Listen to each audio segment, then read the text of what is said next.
I love you. I know. Hey guys, Kevin Goatee back, Gutting the Sacred Cow, another brand spanking new episode. Well, not really that new. Here's why. So, 2 years ago during the pandemic, remember that one? We taped an episode with Bobby Slayton as he did Parasite. This is before we invested into cameras and lighting and better microphones and all that, so you're gonna hear a lower quality audio and video than you're used to. So this is just a little step backward into the beginning when we first started. And listen, being honest, it's not as streamlined as we are now, but who cares? It's still a fun episode with Bobby Slayton. Here's why. Bobby does something, again, never did this before in the podcast. It's never been done. So here we go. GuttingTheSacredCow.com, of course, for merch. GuttingTheSacredCow@gmail.com to advertise. Live show tickets on sale now. Eventbrite.com, Gutting the Sacred Cow, and Patreon.com/GTSC. Let's hear Bobby Slayton trying to gut out Parasite. Hey everyone, Gutting the Sacred Cow. Kevin Israel, how you doing, buddy? What's going on with you? You know, I was going to go out to the movies this weekend, have a little fun, maybe go to a bar, and then I realized, oh, the world ended. So, well, if you lived in Little Rock, Arkansas, that could still happen. I'm not sure Kevin Israel would do too well in Little Rock. True. Jersey. Fair point. How you doing? I'm doing well. I'm doing well, sir. You may like my shirt. It is, hey, it's another Gutting the Sacred Cow t-shirt. Look at us with t-shirts and shit. Go to GuttingTheSacredCow.com to check that out. But enough of that nonsense. We have today with us to discuss the 2019 Best Picture film, Parasite, and none other than Bobby Slayton, the pitbull of comedy himself. Bobby, how the hell are you, sir? Hey, fine. And by the way, it's funny when you emailed me originally to ask me to do the show and you said you can plug whatever you want, we can give whatever you got going on. I have nothing going on. I have nothing to plug. And yet, out of the goodness of my heart, I figured I would do your podcast. I'll do anybody's podcast. I don't give a rat's ass, but I'm happy to do it. And when you told me it was about film, I was very excited. But, as you remember, the first week I was going back and forth because the whole purpose of your podcast, as you know, is to, gut a movie that's, and trash a movie that's very popular. That's what you were telling me, whether it's Academy Award winner, box office hit. And you started giving me examples of movies that you did, or, and you mentioned, all these popular favorites, Pretty Woman and, and Jaws and all the Spielberg movies and Lucas movies and Raiders. And I loved all those movies. And I'm thinking, Right. Okay, well, I can find a movie that I hated, but at the same time, to trash it, I wanted to find something that wasn't a great film, that I didn't find to be a great film. Like Philadelphia, whether you liked it or not, or you talk about Gone with the Wind, were great films. And I was trying to find something, and I put way too much thought into this. And the other problem was, when it's something about films I hated, like remember when I was married, I go see movies like, A Room with a View and An English Patient. My wife loved those. And I thought, as much as I hated those, if I really wanted to discuss them, I'd have to watch them again. And there's no fucking way in hell that I wanted to watch these movies again. So it was killing me to try to find a film. And because, I'm a big film guy. I don't know if you guys are like, as far as the classic films go, and is it just like the box office hits that you're more interested in? All films, sir. Listen, I think I told you today, Fugelsang did Gone with the Wind. I've never seen that before, so it's a perfect excuse. We finally watched it, and I hated it, and so did Kevin Israel. Well, yeah, we'll watch classic films. If they fit the criteria, then absolutely we'll watch them. But yeah, you know what the problem is? And you sound like my daughter in a lot of ways. A lot of classic films, they were done almost like stage plays, and they were done in a different way. Like you see the acting. You see, Right. People don't really talk. Even a Humphrey Bogart movie, Casablanca, who talks like this? No one. If you watch a movie by today's standards, like for example, I love the Marx Brothers, and Laurel and Hardy, but I could see where kids today, unless they were film buffs or really smart or comedians, wouldn't like those kind of movies. But when I grew up, I used to be, when I was a young comedian, and I lived in San Francisco, there was a theater called the Times Theater in this sleazy neighborhood right outside of Chinatown, and there would be 2 or 3 movies for $1, and it was everything from 3 spaghetti westerns, or at the time 2 Dirty Harry movies, or it could be anything, Bruce Lee movies, or it could be Fellini movies. And I remember I went with Penn Jillette a few times, and a couple of friends of mine, we'd smoke a joint, and I can't believe in those days, I sat through 2 Fellini movies. I think if I had to watch one now, either I'd fall asleep in the first 20 minutes, not because it's not great, because I'm old and I have no patience and ADD, or I'd have to get it to pee 20 times. So the point is that I really, really love movies. And when you asked me about a movie, it just struck me the other day that a movie I hated with a passion was the movie Parasite. Right. And I said, okay, this is perfect. It's an Academy Award winner. It got tremendous reviews. And I saw it. See, here's the thing, too. I saw the movie right after it won the Academy Award. So I was expecting a lot, you know? Mm-hmm. It was like when I saw The Exorcist. People said it was the scariest movie of all time. And it was very frightening. But you know, at the time, if you never heard about it, and you know, I went to see it, but it was sort of in a packed theater, and there were teenagers, and it wasn't that scary. About a year later, I was living in Greenwich Village, and it's midnight, and I'm stoned out of my head, and there's a little art film place. It was almost like a porn theater, and there was guys in overcoats and somebody that could strangle you like a Luca Brasi scene from The Godfather. Right. So when I was sitting there with 8 people at midnight watching it, it was a very frightening movie. You know what I mean? Well, it's funny you say that about Exorcist. My mother was pregnant with me when Exorcist came out, and she would not go see that film while she was pregnant with me. True story. You know, another movie, and I didn't see it. I saw it late night TV. I'd never heard about it. Was Nightmare on Elm Street, which is a frightening fucking movie. You know, great. It's great. I still love it. I still love that film. You know, my daughter and I were sitting in a hotel room in Boston maybe 10, 15 years ago. She was about 10 years old. And, you know, we're flipping the channels, trying to find a movie to pay-per-view. And there's a scary movie, The Ring. And I hadn't heard about The Ring. Yeah. And it was a really frightening little film. But if you hadn't heard about it, you know what I mean?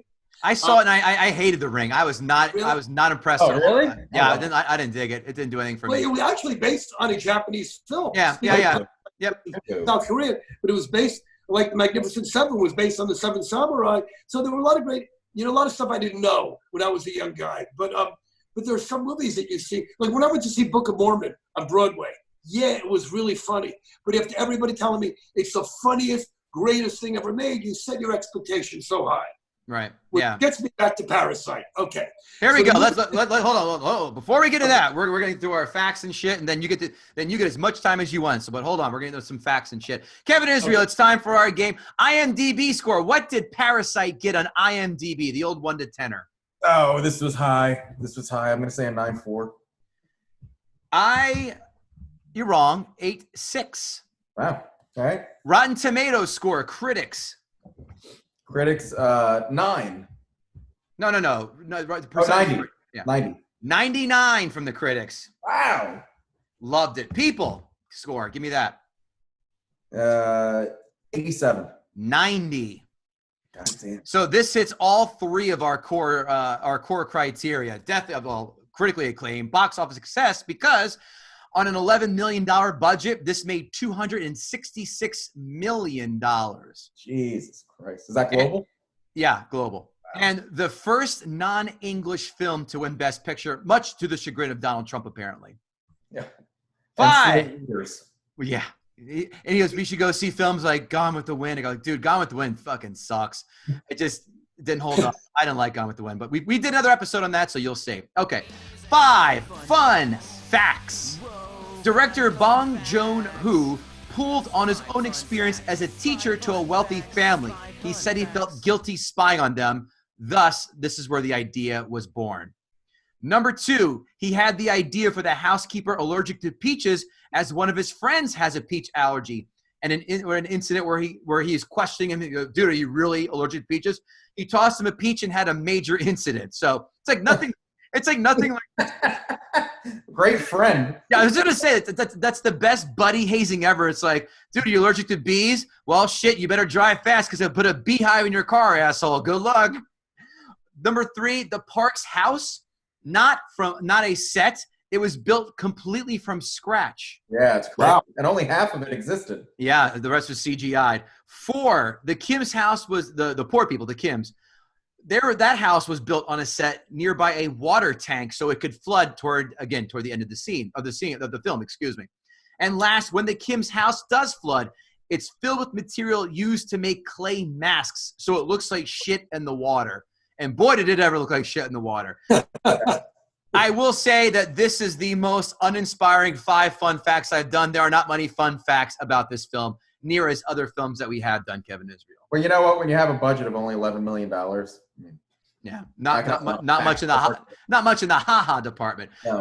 Quotes. I laughed my balls off with this one. We ordered it from the U.S. It'll be fine. Remember them building the teepee in the back? Yeah. Talk about catering to the academy on that one, right? And the other one, no, it's not that. What is it? Like an old radish. No, when you boil a rag, it smells like that. What a perfect description describing the dad of the family. I thought that was brilliant. Do you have any quotes from this? No, you know what? This is one of the first movies that just nothing jumped out at me. I had to pull that. I wrote those two down, and I also cracked up. I had my notes, but I'll jump to it. I love how 98% of this film is in Korean, and then they go into American sayings like, you know what I mean? Yeah. Perfect. Like, wait a minute. You're going to Korea the entire way, but they go in these American sayings or even. But I think they do that. I think in Korea, I think a lot of our colloquialisms that can't translate directly, they just adopt verbatim. Yeah, I'm not too knowledgeable on the Korean culture, so I'll defer to you on that one. But that's enough for the facts and figures section. Now it's time for our guest, Bobby Slayton, who hates Parasite. It looks like you're in the minority. Two, got the sacred cow. Your Honor, Your Honor. Okay. Wait, so you're going to tell me what you think about it after I tell you why I hated it. Is that Correct. How this works? Yes, it is. But by the way, you did send me links to all your shows, and it was tough enough to get through this 45 minutes. I wasn't going to watch past shows. I really didn't have time.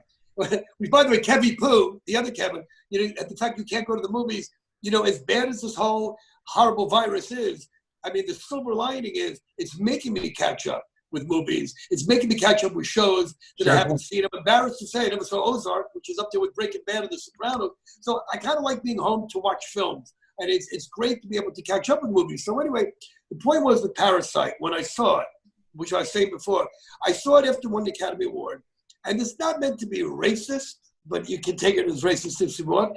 The fact that it didn't win Best, foreign film, because I love The Irishman. I mean, I love anything Scorsese does. I love anything Pacino or, De Niro does. I even love The Joker. And people say, well, that wasn't really Academy Award winning or Oscar, material. Yet this foreign film on a small budget, which happened to win. And then I love Quentin Tarantino. Once Upon a Time in America, on Hollywood rather. Right. I love his work because not only as a director, but Tarantino is the kind of guy that can tell you about every film. And one of his favorite movies of all time is Abbott and Costello's Frankenstein, along with Jacques Tati and Fellini and Ingmar Bergman. So there's a well-rounded guy, but I love that movie. And the fact that they didn't win. So I go see Parasite. I already went in with a bad attitude because I went in, and it was at a screening. It was like a few days after it won an award. And there was some Asian guy there who was talking about how, Chung Bing Bong, what's his name? I'm sorry. Bong Joon-ho. I know. I just thought that was funny. I did too. Yeah, whatever. But, the fact that he's one of the greatest directors of all time. And this guy says it before the movie, I'm really one of the greatest directors. And we got Hitchcock, and we got, Scorsese, and we got John Ford, and this guy, okay. And then I sit next to some asshole agent who told me, my third time seeing the movie. I hated the movie already. Then it starts, and I'm going, you know what? I find this movie is kind of interesting about this poor family, and, and it's going on and on and on. I kind of liked the movie. I thought it was terrific acting. And then the whole thing with the housekeeper. And, she left. I forgot my husband is in the bomb shelter. Who the fuck? Really? You forget your husband in the bomb shelter? And then she goes down there, and he's locked up, and he comes up with the knife. And I'm going, what is this, a Wes Craven movie now? It's like People Under the Stairs, or The Hills Have Eyes. I don't, and I just started hating it more and more. And I had to pee halfway through the movie, and my girlfriend loved it. And this agent was sitting next to me. He was a douchebag. I think it was more of the fact it wasn't so. An Irishman didn't win. So I just hated the whole night, I spilled my popcorn. It wasn't the movie so much, but I did not like the movie. And the more I thought about it afterwards, and he goes up, and that whole fucking family, I know they're really poor. They had everything going for him. He could have possibly married that girl, and everybody had a great job. And then the father became an asshole, and he stabs the owner. And I just hated it. I just hated everything about it. But then, this is really interesting. And I didn't want to tell you guys this because I really hated the film.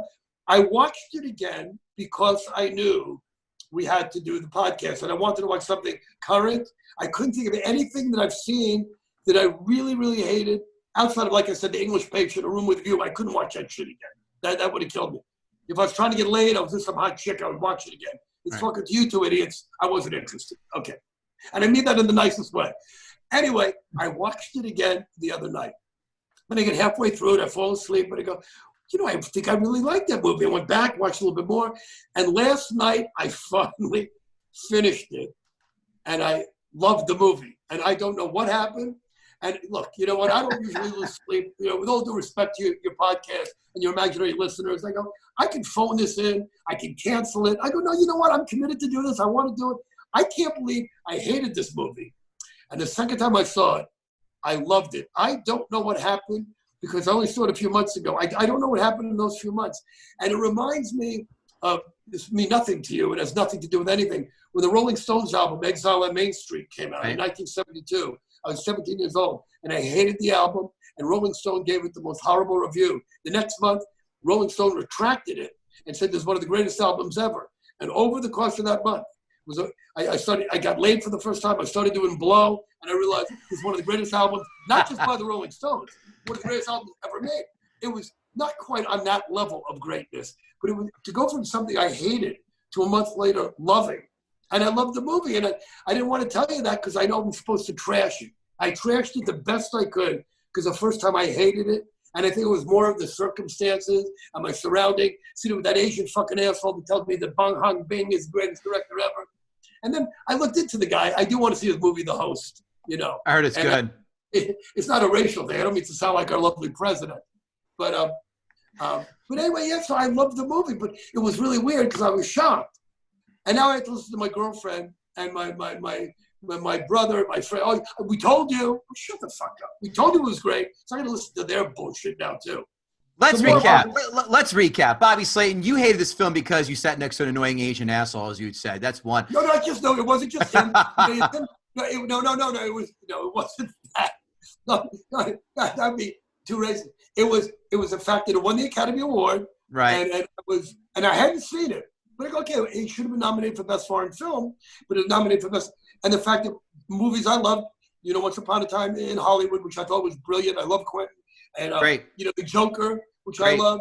And I loved The Irishman. Did not love it. Jojo Rabbit. And the fact that this movie. So I was a little pissed already. Then the Asian guy sitting next to me telling me that Bong Joon-ho is the greatest director ever. Oh, fuck you. Great. Okay, best South Korean director ever. But okay. I'm not saying the guy's not a genius or brilliant. Then I sat next to an Asian who was an asshole. Then I spilled my popcorn. Then I had to pee. I forgot the popcorn. How can I forget the popcorn spilling? That's very story. That's ruined many of them. It wasn't one thing that made me angry. It wasn't one thing that's going to make me shoot up a high school. He spilled his popcorn. That's why Columbine happened. It wasn't like that. It was just a combination. And the fact that I'm really cranky anyway, and I'm in bed by 9, and the movie didn't start till 8, I was fucking pissed. They wouldn't validate my parking. There's a whole list of shit. But I didn't like the movie. You're a regular Clint Eastwood from Gran Torino, ready to shoot people for getting on their lawn. Oh, by the way, I love that movie. I do too. Listen. I agree with you. Once Upon a Time in Hollywood was solid, not his best. Pulp Fiction's his best. I'm not going to hear otherwise. I did not see Jojo Rabbit, so I can't comment. But Jojo Rabbit is very particular taste. I didn't see it yet. Yeah. Might not like it. But the Irishman dragged. I was not a fan. I didn't think it was that great. But that's fine. We can disagree. Jojo Rabbit is one of those movies that was nominated as The Irishman.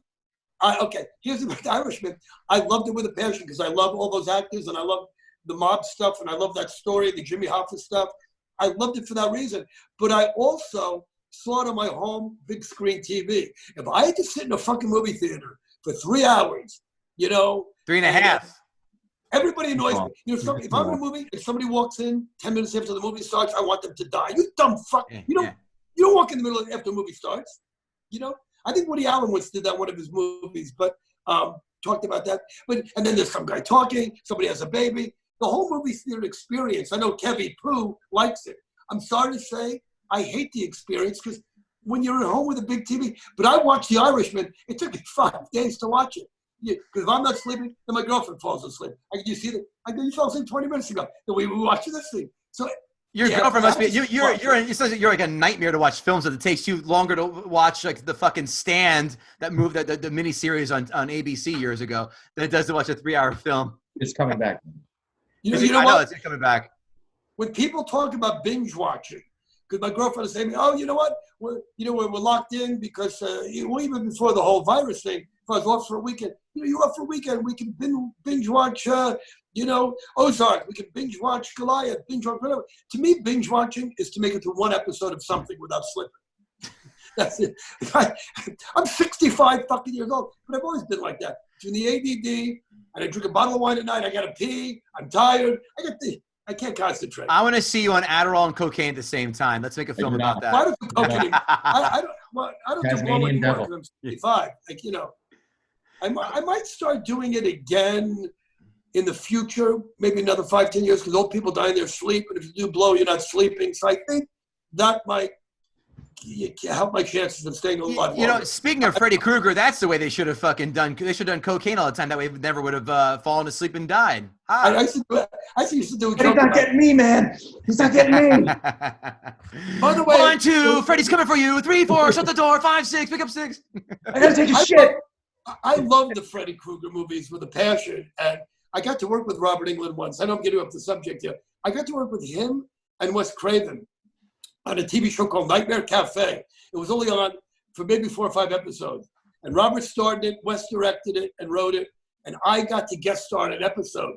So to be with Robert Englund and Wes Craven, Wes Craven and Freddy Krueger, and they thought I was nuts. They thought I was, that was the biggest compliment you could ever get from Freddy and Wes.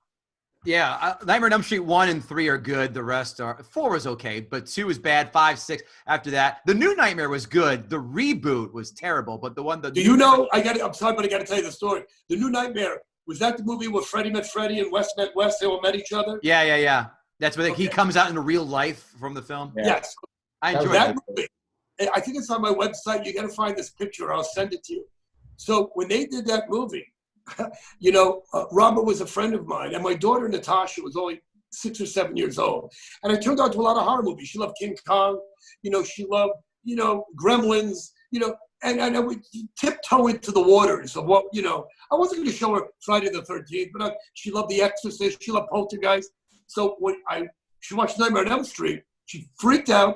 We watched about 20 minutes. I think it's when Johnny Depp, dies in the bed, and it was enough. I stopped. So when New Nightmare came out, I went to the set because I had a Freddy Krueger doll, and my daughter wanted to meet Freddy Krueger. And my wife at the time, her name was Teddy. So my Christmas card, she's dead, say, "Happy Holidays" from Bobby, Freddie, and Natasha. And I crossed out Freddie and put Teddy. And I took a picture of me and my daughter with holding the Freddy Krueger doll with his arms around her. But she was so scared of him. And then we went in the trailer, and she started talking to Robert. And she thought of Robert like he's a regular guy, and he's in the Freddy Krueger makeup. And I'm the one, wow, I'm sitting in Freddy Krueger's trailer talking to me. She was unimpressed. And then your ex-wife took that photo to the judge. He goes, "Your Honor, I want full custody of my daughter. Here's Exhibit A." Yeah, she could have done that. Yeah. But it was our Christmas card one year. But you know what sucked, though? It was a Christmas card with Freddie in the new makeup. I wanted the real Freddie. The makeup was different, And then when I sent it, people thought we were at Universal Studios. We posted one of those idiots walking around, didn't think it was real Freddie, Or a Times Square jerk-off, one of those. Hilarious. Mm-hmm. Kevin Israel, I have to say, we're witnessing history. We've never seen someone come on and start shitting on a film and then pull a 180 and go, "I love this fucking film." What are your thoughts? Okay. Well, here was my choice, Kevin, and Kevy Pooh, if you're still listening. Here was my choice last night. I made an executive decision. Right. I came on and said I hated this movie, told you I hated it, but it would not have been honest because I loved the film. Right. And I did a whole 180. I know that's not what the show's about. Or I could have canceled. I said, "Oh, I don't feel well," or I didn't finish the movie. We've got to do it another time. I wouldn't do that to you. You're a good man. I think the noble thing to do, the right thing to do, was to come out and tell you I'm an idiot. I'm excited that our show turned him around on this movie. Isn't it? That's definitely a monumental aspect. Well, you know what, though? You know what, guys? If it wasn't for your show, I don't know when I would have watched it again. I happen to have a copy of it. No, I'm serious. You're welcome. I would have watched it again. But I said, you know what? This will be perfect. It's an excuse to watch it because everybody loved it. So, yes. Is it too premature to ask you guys, what did you think of the movie? We're gonna get to that. We're gonna do our critic 5-star reviews right now. By the way, on Rotten Tomatoes, There are 428 fresh reviews, 6 rotten. Just to show. Wait, can I tell you one more thing? Let me tell you one more thing. So I did not cheat. I watched a movie and I loved it, and I didn't go on to look at any reviews because that to see what all these critics thought. Right. I used to do that. Oh, Siskel and Ebert liked it. It must have been a great movie. If these guys liked it, the New York Times loved it. It must have been a great movie. So I really wanted to look at it, and then I did go on, and I see why people loved it. But you know what? People hate Jerry Seinfeld, and people hate the Marx Brothers, and people hate Woody Allen, and people love Trump. People are fucking stupid. But most people love the film, right? People, for the most part, overwhelmingly. Listen, some people even hated Godfather, which is hilarious. Here we go. No, okay. To me, when you tell me you hate The Godfather, or you hate even The Wizard of Oz, or The Sound of Music, silly. Or you tell me you hate a movie that is so great. That's like talking to somebody who goes, I don't like garlic. Well, fuck you. Don't talk to me about food, okay? No. And you're entitled to your opinion. I don't want to hear about it. Yeah, you're disqualified. Here we go. You tell me you don't like the Ramones or New York Dolls. I don't care what you think about music. And you tell me how much you love Journey. Go fuck yourself and die. Okay. Sorry. Continue. I like how we've never talked about Journey on this, but we're talking about the Asian, or we're talking Steve Perry, just to clarify. I just don't like the band. They're douchebags, and I hate their music. But they're making $1 billion, and I'm doing your show. I'm sitting at home, unemployed. So it's fine. I'm happy. 5-star reviews. Kudos go to Bong's sleight of hand narrative approach as he seamlessly defying genres by alternating from drama to comedy to thriller and back again over the course of its 131-minute running time. Next review. Everything is superbly controlled and nailed to the point at which you begin to question, how is this possible? Third review. This is what cinema does best. Entertain, provoke, and create. A monumental achievement in film, and the rare film that goes from very good to historically great in its final act. I agree with every one of those reviews. So far. Good. So far. Yeah. Critics 1-star reviews. The Parasites have parasites. Written by Mark, 2nd grade, Mrs. Johnson's English class. Yeah, exactly. I got Bobby Slayton. I'm going to keep going. No doubt. That's not going to happen again. No doubt Asian capitalist interests are well served in the end. There won't be rioting in the streets on the back of this one. A film is hardly effective satire if it doesn't point up a route to radical change. That's just a lot of words. Wow. Don't really make one point. That was by the way, let me make sure too, if it wasn't for me, you guys wouldn't have watched this film either. You know what? I'm going to tell you, this is why you're wrong. You're going to laugh at me. I don't give a shit. I still have Netflix DVDs and the streaming service. At my house, I had Parasite on DVD because I wanted to see it. So when you said, I want to do Parasite, I go, this is the absolute best fucking timing possible. So I thought you told me I saw it a month ago, I think. What's that, I Bob? thought you told me, Kevin, you hadn't watched it. You were going to watch it. You're right. I didn't watch it yet, but I had it at home on the DVD. I had it at home from the Netflix DVD. I just didn't get a chance to watch it yet. But as soon as you said, they go, oh, this is fucking perfect timing. So I had it. I just didn't watch it yet. So wait, how can you talk about a movie if you didn't watch it? I did watch it. You said you never would have watched it if it wasn't for me. I had the DVD at home. I just didn't watch it yet, but then, okay, there you go. Good. Right. Next one. That's not savage commentary. That's not convention. This is by far the filmmaker's most commercially successful work to date. Boring. A condescending, pessimistic portrayal of human nature bereft of class consciousness or ideology. Signed, Reverend Billy Graham. Bong is an unfunny extremist. In Parasite, he annihilates the concept of a nuclear family by setting a brood of lower-class con artists against an upper-class family unit.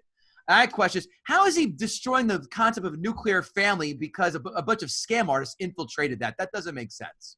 And a family that was so tight together, they made sure to keep all of them together by getting them into this whole con. Right. Athletic Greens, 7,000 5-star reviews. We sure know a thing about 5-star reviews, don't we, Kevin?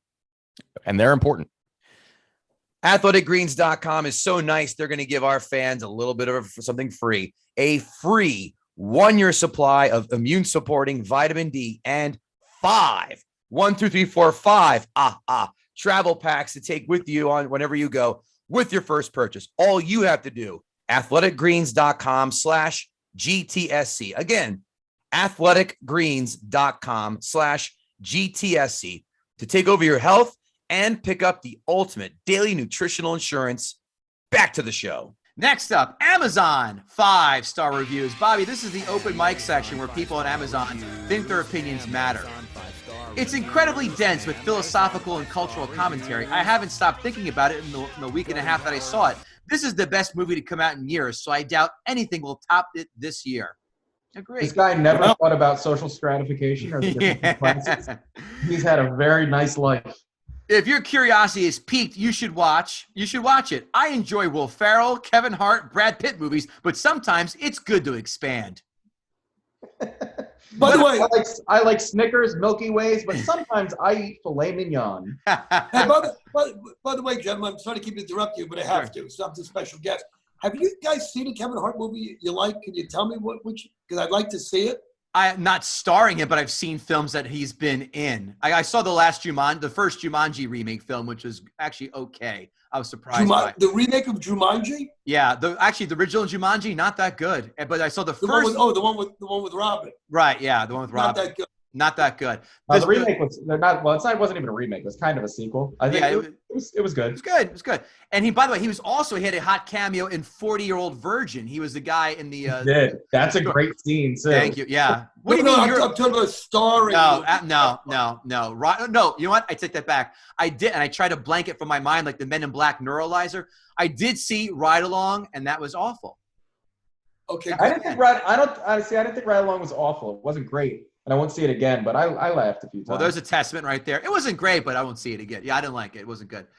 The next 5-star review. But if I had a choice between rich family or poor family, I'd rather have the warmth of a poor and loving family. Now that line.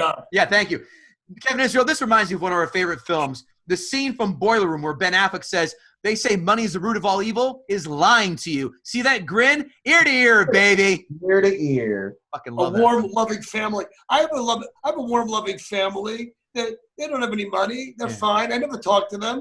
Give me that rich Korean family. That were great. They're the best house with the bottles of water, the wine rack, and oh my God, what a great house. They seem to not love their kids. I didn't get that from that they were like a bad parents. I think they were just kind of happy. If they're bad parents, why would they hire an art teacher and a tutor? And they weren't bad parents at all. They were just a little self-obsessed. The father was busy like any normal father, but he can't sit home like the Waltons and milk the cows and fuck that. That kid had everything. He had a teepee from America with the arrows and the nanny helping him. Yeah. It was great. The birthday party was an actual, like a symphony, the way it was orchestrated out and all the roles they had. That's someone who gives a shit. Warm and cuddly. Yeah, you know what? Poor people can be warm and cuddly when they're throwing each other's bodies in the fire to keep each other warm. When I'm wading through wet shit. Yeah. Amazon 1-star reviews, as I'm calling this from now on, Kevin Israel, The Ballad of the Stupid People. Imho, I get some of the issues of class struggle, but it seems to condone murder. It is very sad and depressing movie. Suggesting that poor people need to have no moral conscience before they are desperate. No redemption, no soul. Murderous resentment and jealousy left me feeling worse about humanity as a whole. I like how this is a bad movie. Exactly. This is a bad movie because they feel humanity disappoint them. They can just walk outside and watch their neighbor not clean up their dog shitting on their yard and get bad that way, dummies. You know who writes that? These millennial assholes with the man buns who go to Starbucks to get the cappuccino with the little heart on top. On a unicycle. Horrible people. This next guy, most original post I've ever read on Amazon, Kevin. Ready? The translation in the digital movie is horrible. It's wordy, it's pedestrian, and not funny. Here's an example of the difference. At the start of the movie, someone's fumigating, and the daughter wants to close the windows. The father says, trailer translation, leave it. We'll get free extermination. Arrow, funny. Digital movie translation, leave it open. We will get free extermination. Not funny. This person had to show between two different word switching around, which has no bearings whatsoever. Hilarious. You know why? This is why I hate social media. I do Twitter, I do FaceTime. The more I tweet, the more people I lose. I'm going to have negative Twitter followers. The good thing about this virus, I'm probably never going back to work again. I can't take people anymore. I just want, I see people die, but a good third of them, are probably people like this. Probably need to go. I am someone who watches a lot of foreign and TV and film stuff and has no issues with subtitles. This was just bad. It's for Korean audiences. Anyone Western who claims they love this is lying. You're not going to get this movie. This is the equivalent of something like American Pie to Korean audiences. Really, bitch? And American Pie is a funny fucking film, and you can eat my dick if you disagree. Can I do both? Meow. Oh, First, He's been quarantined for a while. ready? First half, good. Second half, bad. Sentence fragments, good. Complete sentences, bad. Hulk smash! Frank, good. Good. Smoke, good. Bad. After 45 minutes of pure yuck, I had to shut it off. Thank goodness I didn't spend good money at the theater on this film. Maybe had I waited it out, the Parasites might have gotten their just dues, but even thinking of watching one more minute made me nauseous. We should have hung around and see if those Parasites got their just dues, huh? And the last one is always my favorite, Bobby. Get ready for this one. I dislike that is in Chinese. Can I get my money back? Ugh. Here's a Trump supporter. I was going to say, sign Donald Trump. Yeah, there's a Trump guy. That could have been Trump himself. Can you press in Chinese? I don't read Chinese. Can you press Wait, the and that like, don't you remember when that movie won best? He did. He talked shit about Parasite. Yeah. Trump made some moronic. Wait. Ignore it. What is it? It just came up. I have another meeting. I guess I pushed the wrong button. I have a meeting at 6, which I didn't. Did you see that? Did you see that pop up? No. No, I didn't see it. No. I ignored it. Don't worry about it. Good stuff. But when Parasite won, don't you remember Trump giving a speech saying something like, "What are the good old American movies?" I think he even mentioned God went to win. He did. Didn't he do that? He did, and Sunset Boulevard. Because it's funny because when we did our episode of Gone with the Wind, Fugelsang pointed that out on our show. He's like, "Yeah, he did." Like he did. So, yeah. Kevin Israel, I love John. I love Fugelsang. Yeah, he's good. He's a good dude. He has and he posts great things about our lovely president, Pumpkinhead. Yeah, very funny. Kevin Israel, give me your notes on this film. What'd you think? So, typically I don't like subtitled movies just because the reading, I think, does take me out of it a little bit. But when this movie started, once the first half of the movie, it was good, but I was like, I get it. They're, the rich and the poor, and they're going to go work for the rich people. And I thought they were going to like steal from them. I actually thought they were going to try to kill them and then assume their lives. I thought that was the parasite that they were. That's what I thought. You know what? I thought that too. Yeah. Yeah, that just seemed to be the natural setup for this movie, and I was just like, all right, I get it. But then when the whole thing with the maid's husband living downstairs, and then them suddenly, and I was like, oh, now this is interesting. Now they're gonna have to hide this story from them. But then it even went away from that. And then by the end of the movie, with the just the mass murder that takes place, by the time that happens, and when the poor father kills the rich father, I was just like, what the fuck did I just watch? What? I don't even know that. Like, it was like such a ride, and the end with the dream of him buying the house, and then him just looking at the house and his father signaling through Morse code. It was such a bleak. Like the way I felt at the end of this movie was how I wanted to feel at the end of Philadelphia. Yeah. Like I walked away from this movie just like, wow, that was a dark, kind of depressing ending that was just bleak. And then when I did some research, apparently the creators of the movie said that he never was going to raise enough money to buy that house back. In a bonus fun fact, they asked the director said, he goes, if the dad wanted to raise enough, or the boy wanted to raise enough money to buy the house, he would have to live 573 years to pay off that house. Yep. Which is what 500. That was something translated to 576 years. Like something in one of the songs. Wait, are those in Asian years or American years? Yes. Yes. Well, I got the same problem with my house, so I can relate. Believe me. Kevin Israel, give me. Sorry, go ahead. I'm going to cut you off. I liked it a lot more than I thought I was going to. I thought it was going to be one of those overhyped, overrated movies, and it wasn't. It was a bananas ride. It kept, every time I thought I knew what was going to happen next, he went a different way, and he still made the point of how the rich take advantage of the poor. There was another fact that I read that was that said, the obvious is that the poor family were the parasites living in the rich family's lives, but also the rich family were the parasites because they needed the poor's labor to survive. They couldn't drive their car, they couldn't clean their house, they couldn't take care of their kids, and so they were sucking the lifeblood out of these poor people just to. I don't buy that. I don't buy that. I don't buy that either. Not at That's all. like LA. We got Mexicans. They take care. You guys just fix my roof. Somebody just took. No, that's stupid. But you're the parasite, Bobby, is what this is saying. By the way, Kevin Pooh, let me ask you a question. Because I used to think like you thought. Subtitles used to distract me. Would you rather have it dubbed? No. And actually, thank you for saying that. There was a series my wife and I watched. It was a really popular Norwegian series on Netflix. And it was really cool. It was science fiction. It was very, very cool. Very what was it? Do you remember what it was? I'll message you, and I can't remember the name of it, but it was fucking awesome. Super complicated, but really, really cool. But it was dubbed, and it was, the way they speak, it's not English, exactly. But their mouths moved, and it seemed like just off a little bit, that it was more disconcerting than, and I kept saying to my wife, I would have rather heard their actual voices than read it. So no, you're absolutely right, Bobby. At this point, I'd rather take subtitles, but just sometimes, depending on the pace of the dialogue, it's you might miss something. Especially now in our day of ADD, where I'm like looking at my phone and watching a movie. If there's subtitles, you can't do that. So you shouldn't watch a movie on your phone ever.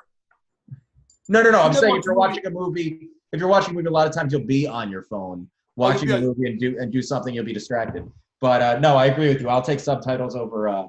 Because I used to love when movies were dubbed like a long time ago. But like you said, you can't get the subtle.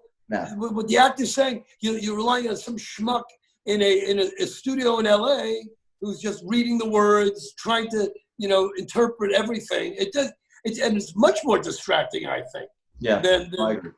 Yeah, I really like this movie. I would give it an 8.5 probably. Okay. I have. It's funny you say that.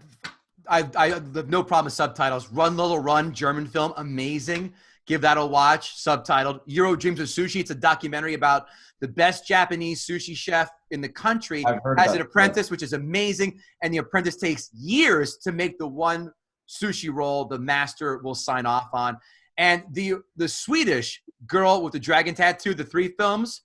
Amazing. You know what? I read the book. Excellent. I did too. I read the books too. But I never watched the Swedish. They're great. I watched the American. They're terrible. They're great. Yeah, they're great. The American version was. I didn't hate it. A lot of people hated the Fincher version. I didn't. I was fine with it. But the Swedish version I thought was great. But here are the notes I have.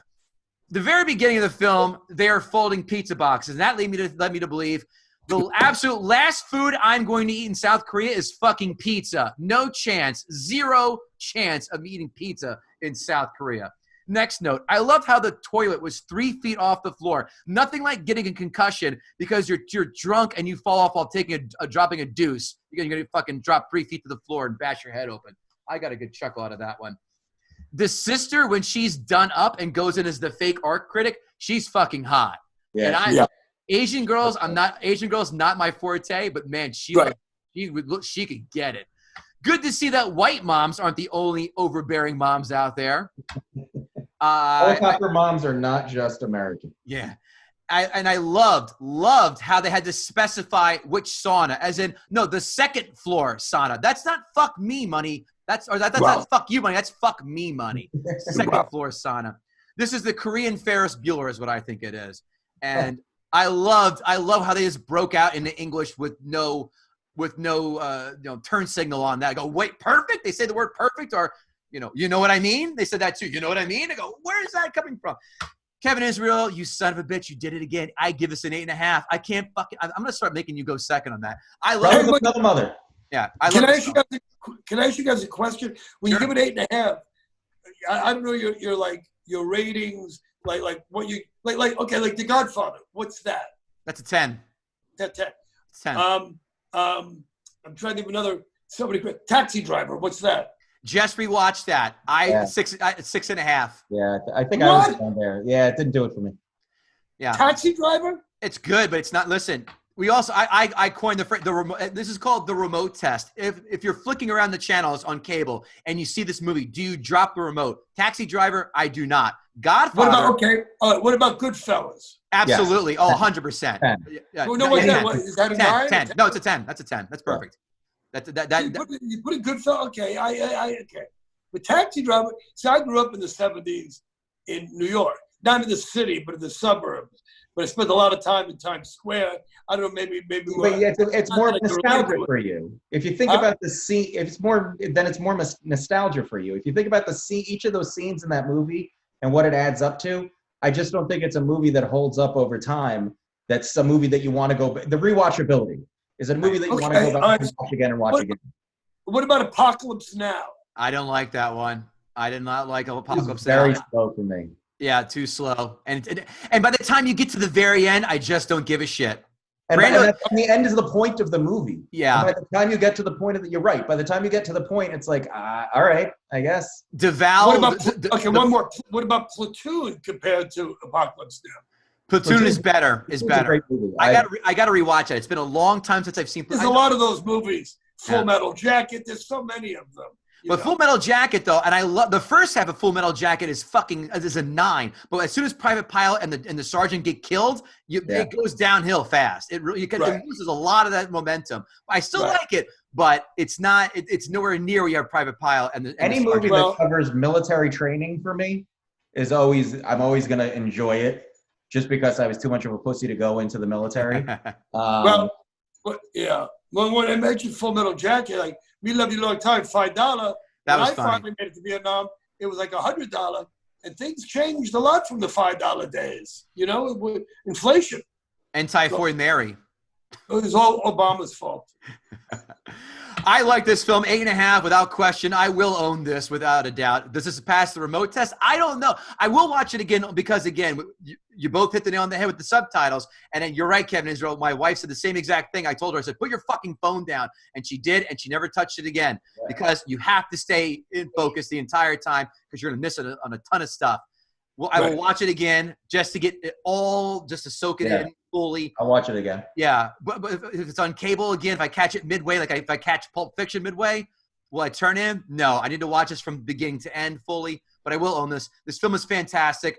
And Jeff Paul, our buddy, who also was in The Irishman, I just made a nice little phrase for you there. He said, he asked me the other day, he goes, I saw your post on Facebook. Did it deserve Best Picture? And I say unequivocally, yes, it did. I agree. And I like the Joker. I'm with you too. I liked Once Upon a Time in Hollywood. It was good. It's not Pulp Fiction. And I was not crazy about Irishman. I have no problem with winning the Best Picture. So. Well, the reason I like the Joker, you're talking about nostalgia or something personal. Here was a comic, nobody, a failed comic, which you should understand, Kevin. And people treated him like shit and shit on him. And he went out there and started killing. I can relate to that too. Ironically, that was our that we did the Joker 2 episodes ago. So that's. Oh, how'd you like that? What did you give that?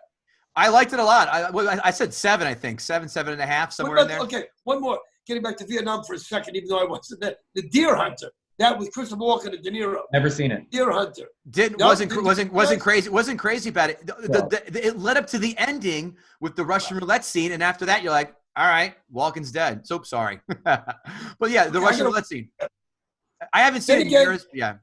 Then again, you're talking to a guy whose favorite movie of all time is Abbott and Costello meets Frankenstein. I'm not kidding. There you go. About my favorite movie ever. Kevin Israel, did Bobby Slayton gut the sacred cow? My answer is no, because he did a 180 on us. Yeah, he did not. But I respect his honesty. I do too. He Kaiser Soze'd us on this one. I'll tell you that right now. Yeah. Oh, Usual Suspects. That was a great one, right? Bobby Slayton, we did that one episode ago, and I fucking love that. Is in my top 10 films. I absolutely love Usual Suspects. Good. Love it. Good. We're kind of on the same page, boys. Yeah, we are. Yeah, Bobby Slayton did not gut the sacred cow because he loved it. So I don't know. Wait a second. What about my film? My library. Get Shorty, I was in. How great was Get Shorty? No? Did not like it. Did not like it at all. What a cast. I like Get Shorty. You get a cast like that, not just me. Right. My 1 minute scene, which kept the movie together. You didn't like Get Shorty? Wow. No, rewatch it again. Saw it in the theater with a girl. Funny they say that too. Got laid. Still didn't like it. Watch it again not too long, maybe a year or two ago. I was like, yeah, it's not good. I was my hard on wasn't the only thing thinking. I liked it. Did not. I liked it. You know what people hated was Wonder Wheel. Movie Woody Allen, to be in Steve Sharippa. Sharippa had a bigger scene. I love that movie. And maybe because I was in it, but I love Woody. Did you see that? No, I did not see it. Yeah. Did not see it. Okay. All right. Bobby Slayton, where can we find you? Didn't you say you had a cheese shop you want to talk about? I'm not home. I got nothing going on. If you go to my website, bobbyslayton.com, not a fucking thing going on. If comedy clubs ever open again, I might be back at the Hard Rock in Florida, but nothing. And if you want to follow me on Twitter, I don't give a shit because I don't really Instagram. My girlfriend makes me put pictures of our dinners we're eating. That's going to give me a lot of work. I'll be playing Carnegie Hall if I keep Instagramming. Fuck that shit. So that in 10 minutes, we're going to see a chicken parm pop up on your feed? Yeah. There's nothing going on for me. You can see me in I turn 65 next week. I'll be at Rayo's having dinner. We say you'll be at Rayo's? I love that place. Actually, it's funny. Real fast story. I eat there. I go to Vegas every year. I always eat at the one in Caesars. And for the first time last July, my buddy got us into the one in Spanish Harlem.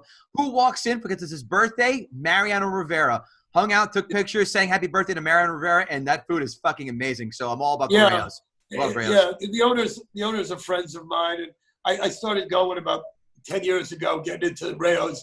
It's great. They're the chef is great. You know, they're all friends. Dino and Frank Pellegrino, his late father, and Ron, the owner. They're just great. But they open one in LA now. So I know. I heard they opened one in LA. If we can't go in 2 weeks when it's my birthday, we just catering. Rayo's at my home, and it's fine. The mozzarella and Carosa is fucking fantastic. Get that and the meatballs as well. Those are my two favorite apps you got to get. Yeah, I've been there 100 times. It's my favorite meatballs in the world. Yeah, the best meatballs. Steve Moderano and Moderanos. I love them all. Bobby Slayton, we can't thank you enough for coming on. Kevin Israel, where can we find you? Our calendars are as blank as I don't know. Tom XT my cells. calendar was ruined, thanks COVID. But you can go buy album The Struggle Is Real on iTunes and everywhere else. Nobody cares. Can I leave now? KevinGoatee.com. You can check out watching comics on Amazon Video. Can I leave? Am I allowed to leave? Do I have to stay till the end? Obviously, we're just trying to say goodbye to you. But before we do, guttingthesacredcow.com, as well as on Twitter, Instagram, Facebook. Check it out, BobbySlayton.com. Thank you so much for coming on, Thanks, Bobby. Kevin. Thank you, Kevin. You guys rock. Thanks, buddy. Take care.